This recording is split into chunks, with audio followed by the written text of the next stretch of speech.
I'd been hiking the Pacific Crest Trail for just over 2 weeks. I was alone, which wasn't unusual. Lots of hikers do long stretches solo, but it meant I could go a day or two without seeing another person. That was the appeal for me. Just me, my pack, and miles of forest and mountains. The days were quiet, but it was the nights that always got to me. The woods have a way of making you feel like you're being watched. Every crack of a branch, every echo of a bird call, it sets your nerves on edge when you're out there alone. One evening, just as the sun was dipping low, I got the first real sense that something wasn't right.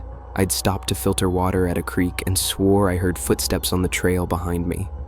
When I looked up, there was no one.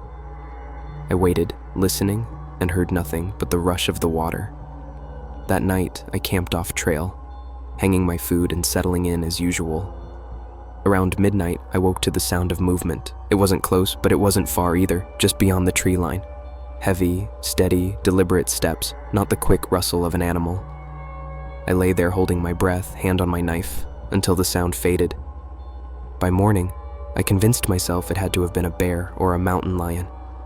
Out here, that was normal. Over the next 2 days, I couldn't shake the feeling I was being followed. Whenever the wind died down, I thought I heard it. Faint footsteps, always behind me. I'd stop, and the sound would stop too. At one point, while climbing a ridge, I thought I spotted movement through the trees. A dark shape, low and fast. Again, I told myself it had to be an animal. But why did it always feel like it was keeping pace with me? That second night, I camped farther off the trail than usual, almost a quarter mile in. I wanted to disappear into the trees, out of sight. Just before I drifted off, I heard it again. Footsteps, circling this time, slow and careful. My heart pounded in my ears. I waited for the sound of claws, maybe a growl. Instead, I heard nothing, just silence that stretched too long. When I woke in the morning, I noticed something in the dirt near my camp. At first, I thought it was a smudge from my own boots, but when I crouched down, my blood went cold. It was a footprint. A bare human footprint. No tread, no sole, just the impression of toes and a heel. Whoever was following me wasn't another hiker. They weren't even wearing shoes. The sight of that print changed everything. Suddenly, every snapped twig wasn't wildlife. It was him. Every shadow in the trees wasn't my imagination. It was someone watching. The next day, I pushed hard, hiking faster than usual. I stopped less, drank water on the move, and barely took breaks. The entire time, I had the prickling sense of eyes on my back. By late afternoon, the trail dipped into a stretch of old-growth forest. The light there was dim, even though it wasn't near sunset yet. My stomach was tight with dread, but I kept moving, eyes darting to every patch of shadow. That's when I saw him. He was standing about 30 yards off the trail, between the trees. A man, barefoot. His clothes were torn, his face half hidden in the gloom. He wasn't moving. He wasn't carrying a pack. He was just staring at me. I froze mid-step, every instinct screaming to run. But I forced myself to keep walking, my head forward, eyes locked on the path. My hands shook on my trekking poles, but I didn't look back. I hiked until dark before finally stopping, and even then I barely slept. When I closed my eyes, all I could see was his face in the shadows, watching. And the worst part, I never heard him leave. I was traveling across the country for work, long stretches of driving, one small town after another. By the third week, I was sick of hotels. I figured I'd save some money and maybe get something more comfortable, so I started booking Airbnbs along the way. One night, while cutting through a rural part of the state, I found a cheap one-bedroom apartment listing on the app. It was the only thing available nearby, and at half the price of the local motel, it felt like a steal. The pictures showed a cozy little spot in an older brick building, hardwood floors, a couch, a kitchen. Nothing fancy, but it looked clean, safe, and quiet, exactly what I wanted. When I got there, the town was practically silent. Just one gas station, a diner, and a handful of old houses. The apartment matched the photos, though it smelled faintly musty, like no one had stayed there in a while. There was even a welcome basket waiting for me on the table with bottled water and a few snacks. But in the bedroom, I noticed something that hadn't been in the listing. At the far wall was a plain white closet door, and hanging from it was a heavy black padlock. It wasn't unusual for hosts to lock up a storage closet, but something about this one was different. It wasn't just locked, it was sealed. The kind of lock you'd use if you really didn't want someone opening that door. I remember sitting on the edge of the bed, staring at it, telling myself it was nothing. Still, a locked door in the room I was supposed to sleep in, it planted a seed in the back of my mind.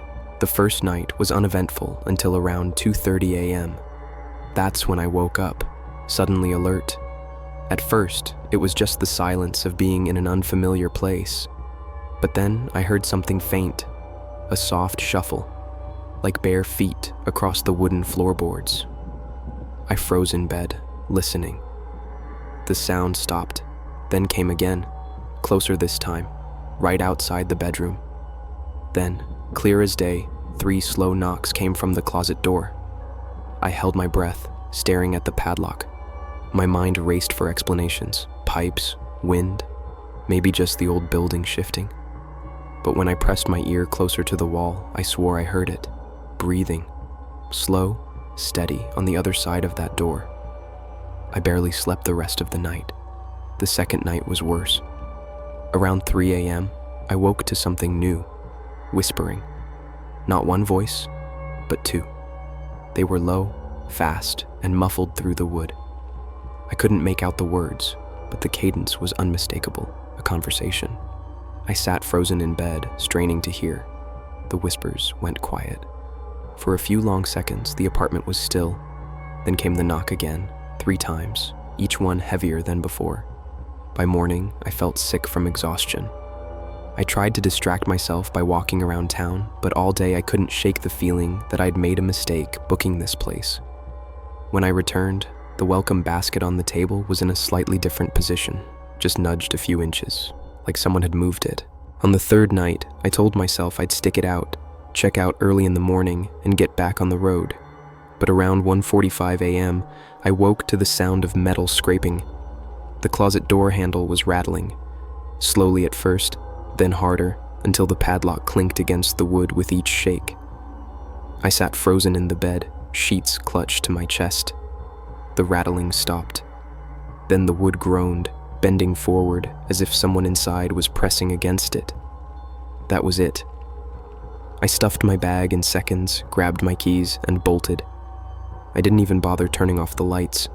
I sat in my car until sunrise, parked across the empty street, too shaken to drive. Every so often I glanced up at the window, half expecting to see someone watching from inside. When I finally messaged the host later that morning, I asked what was in that closet. They replied hours later. Just one sentence. "You weren't supposed to hear that. Don't come back." By the next day, the listing had vanished from Airbnb completely. No trace of it ever being there. But I still think about the moment I closed that bedroom door behind me for the last time. I swear I heard something faint from inside. Laughter. My name is Mark, and this happened when I was still new to urban exploring. There's a building in my city I'll never forget. It had been abandoned for decades, an old office building left to rot when the company went under. People walked past it every day, but no one ever looked twice. The windows were broken, the walls covered in graffiti, and weeds had split the concrete sidewalk out front. Most people wouldn't step foot inside a place like that, but to me, it was a challenge. The kind of place that dares you to see what's inside. I stepped through the shattered glass doors and into the lobby. The first thing that hit me was the smell. A thick, wet mix of mold, rust, and something chemical, like old cleaning supplies that had seeped into the carpet. It clung to the back of my throat and made me swallow hard. The lobby looked like time had just stopped. A few chairs sat overturned, a reception desk buried under piles of ceiling tile, and ferns of moss crawling up through the cracked marble. Every sound I made echoed back at me 10 times louder. I found the stairwell and started climbing. Each floor looked the same at first.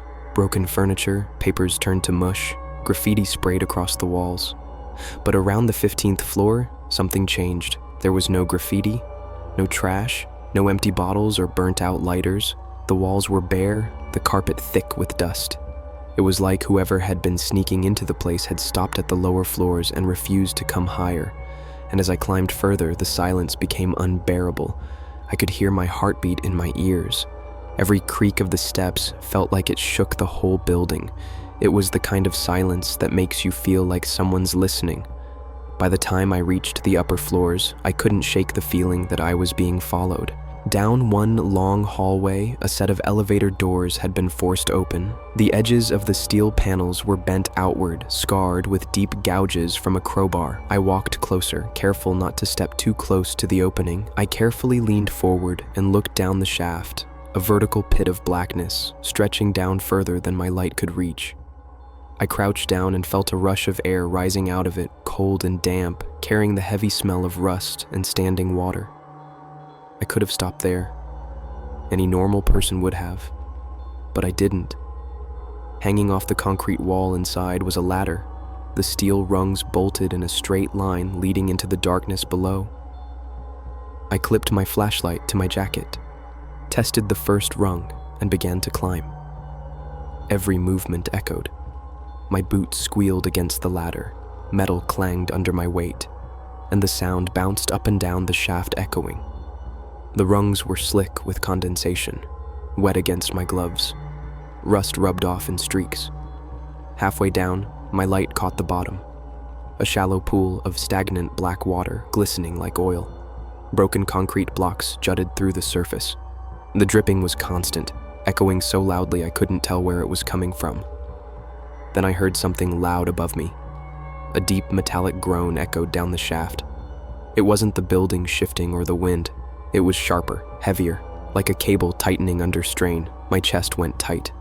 Bits of rust and dust rained down, falling past my head and landing into the water below. I pressed my cheek against the ladder, frozen, and that's when I saw it. Up at the opening, just barely lit by my flashlight beam, a shadow leaned in, a head, a shoulder, the outline of someone peering down at me. They quickly stepped back as if they hadn't wanted me to see them. I gripped the ladder tighter and forced myself to move. My arms and legs shook, but I climbed as steadily as I could back toward the opening. Every step echoed. Every scrape of my boots sounded like it could give me away. When I finally stepped back into the hallway, the silence was overwhelming. My light swept across peeling walls and broken ceiling tiles. Nothing moved.